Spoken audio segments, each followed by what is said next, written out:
Hello hi నమస్తే అస్సలాముఅలైకుం. నేను ఇలా ఉన్నాను, మరి మీరెలా ఉన్నారు? జీవితంలో 60 సంవత్సరములు దాటడం అనేది ఒక సామాన్యమైన విషయం కాదు. అది దశాబ్దాల కాలం నాటి అనుభవాల సారం. ఎన్నో ఎత్తుపల్లాలు, కష్ట నష్టాలు, గెలుపు ఓటములు, వీటన్నింటినీ దాటుకుంటూ వచ్చిన ఒక సుదీర్ఘమైన ప్రయాణం. తమ రక్తాన్ని చెమటగా మార్చి రాత్రింబగళ్ళు కష్టపడి పిల్లలను ప్రయోజకుల్ని చేసి సంసార సాగరాన్ని ఒడ్డుకు చేర్చిన వయసు ఇది. ఈ వయసులో ప్రతి ఒక్కరూ ఆశించేది కేవలం రెండు విషయాలు. ఒకటి మనశ్శాంతి, రెండవది తాము ప్రాణంగా ప్రేమించే కుటుంబం నుండి కొద్దిగా గౌరవం. కానీ నేటి ఆధునిక కాలంలో పరిస్థితులు మారుతున్నాయి. ఉరుకుల పరుగుల జీవితం, మారిన ఆలోచన విధానాల వల్ల చాలా కుటుంబాలలో పెద్దల మాటలకు, వారి ఉనికికి దక్కాల్సిన ప్రాధాన్యత తగ్గడం మనం చూస్తూనే ఉన్నాం. ఎంతో అనుభవంతో తాము చెప్పే మాటలను అనవసర జోక్యంగానో లేదా పాతకాలపు ఆలోచనలు అని కొట్టిపారేస్తున్నప్పుడు ఆ వృద్ధాప్య మనసులు పడే బాధ వర్ణనాతీతం. మరి ఇలాంటి పరిస్థితుల్లో మనసును గాయపరుచుకుంటూ ప్రతిరోజు నరకం అనుభవించాలా అంటే ఖచ్చితంగా అవసరం లేదు. ఈ వయసులో వృద్ధాప్యాన్ని ఒక భారంగా కాకుండా అత్యంత గౌరవప్రదంగా, ప్రశాంతంగా మార్చుకోవడానికి మన పెద్దలు 2 అద్భుతమైన జీవిత సూత్రాలను చెప్పారు. అవే మౌనం మరియు దూరం. మన మాటకు విలువ లేని చోట మౌనంగా ఉండడం, మన వ్యక్తిత్వానికే గౌరవం లేని చోట కొద్దిగా దూరంగా జరగడం ఈ వయసులో ఎందుకు అవసరమో, అది మన ఆత్మగౌరవాన్ని ఎలా కాపాడుతుందో ఈరోజు వీడియోలో మాట్లాడుకుందాం. ఈ వయసులో మౌనం అనేది ఒక ఆయుధం. 60 సంవత్సరముల దాటిన వారికి సమాజం పట్ల, బంధాల పట్ల ఎంతో లోతైన అవగాహన ఉంటుంది. జీవితంలో ఎన్నో ఆటుపోట్లను చూసి ఉంటారు కాబట్టి తమ పిల్లలు లేదా చుట్టుపక్కల వారు తప్పటడుగులు వేస్తుంటే చూస్తూ ఊరుకోలేరు. ప్రేమతో, బాధ్యతతో సలహాలు ఇవ్వడానికి ప్రయత్నిస్తారు. కానీ ఎప్పుడైతే అవతలి వ్యక్తులు, వారు మీ పిల్లలైనా బంధువులైనా, మీ మాటలను వినడానికి సిద్ధంగా లేరో, మీ అనుభవాన్ని తక్కువ చేసి చూస్తున్నారో, అక్కడ మీరు చేయాల్సిన మొదటి పని వెంటనే మౌనం వహించడం. దీని వెనక ఎన్నో ప్రాక్టికల్ కారణాలు ఉన్నాయి. మొదటిది జనరేషన్ గ్యాప్. నేటి తరం ఆలోచనలు, వారి పని విధానాలు పూర్తిగా మారిపోయాయి. మా రోజుల్లో ఇలా చేసేవాళ్ళం అని మనం ఎంత చెప్పినా నేటి ఆధునిక ప్రపంచంలో వాటన్నింటినీ వారు అంగీకరించకపోవచ్చు. మనం పదే పదే చెప్తుంటే అది వారికి అనవసరమైన జోక్యంలా అనిపిస్తుంది. అందుకే వారు అడిగితే తప్ప సలహాలు ఇవ్వకుండా మౌనంగా ఉండడమే మన ఆత్మగౌరవానికి మంచిది. రెండవది ఆరోగ్యమే మహాభాగ్యం. ఈ వయసులో మానసిక ప్రశాంతత చాలా ముఖ్యం. మన మాట వినని చోట వాదనకు దిగడం వల్ల వచ్చేది ఏమీ లేదు. కేవలం మన బీపీ, షుగర్ లెవెల్స్ పెరగడం తప్ప.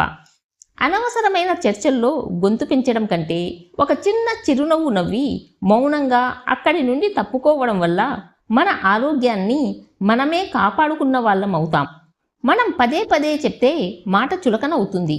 అదే మనం మౌనంగా ఉంటే మన ఉనికికి ఒక గౌరవం ఉంటుంది. రేపు ఏదో ఒక రోజు వాళ్ళు ఖచ్చితంగా మీ అనుభవం గుర్తొచ్చి వాళ్ళ దగ్గరకు వస్తారు. అప్పటి వరకు ఓపికగా మౌనంగా ఉండడమే వివేకం. ఒక్కటి గుర్తుంచుకోండి, ఈ వయసులో మౌనంగా ఉండడం అంటే మీ ఓటమి కాదు. బంధాలు ముక్కలు కాకుండా, ఇంట్లో శాంతి చెడిపోకుండా మీ అంతటా మీరే తీసుకునే ఒక పరిణతి చెందిన నిర్ణయం. మౌనంగా ఉండడం అనేది మన మాటలకు సంబంధించిందైతే, దూరంగా జరగడం అనేది మన ఉనికికి, మన ఆత్మగౌరవానికి సంబంధించింది.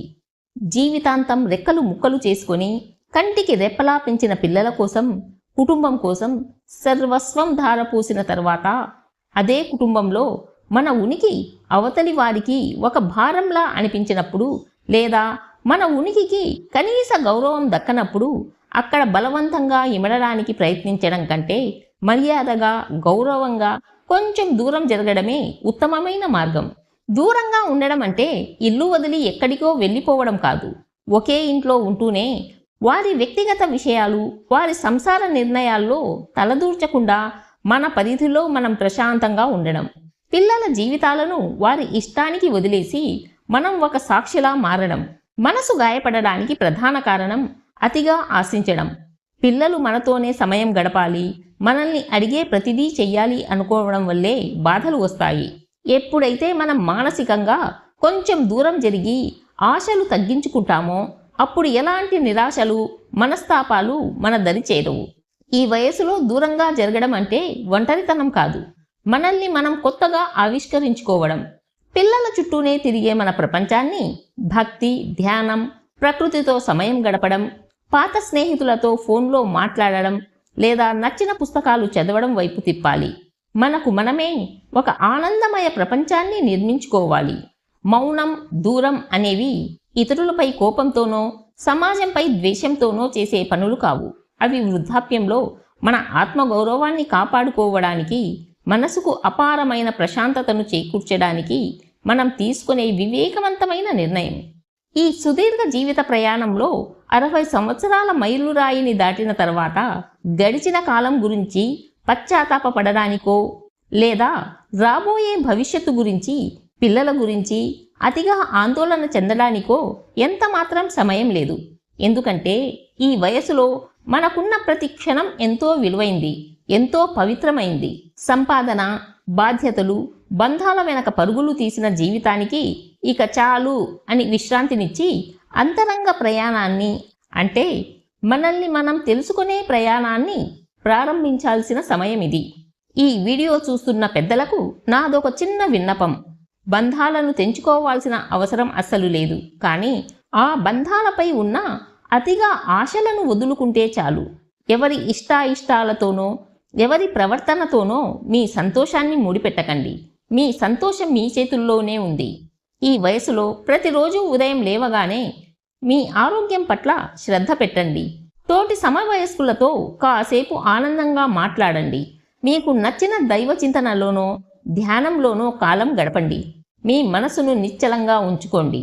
అలాగే ఈ వీడియో చూస్తున్న యువతరానికి, పిల్లలకు కూడా ఒక చిన్న మాట.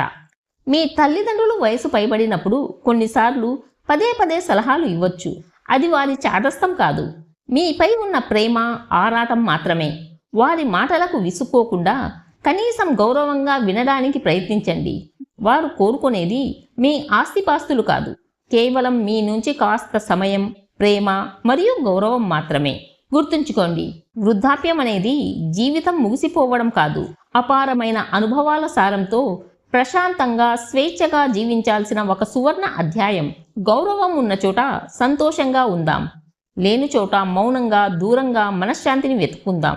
ఈ వీడియో మీకు నచ్చినట్లయితే లైక్ చేయండి, షేర్ చేయండి అండ్ సబ్స్క్రైబ్ చేయడం మర్చిపోవద్దు.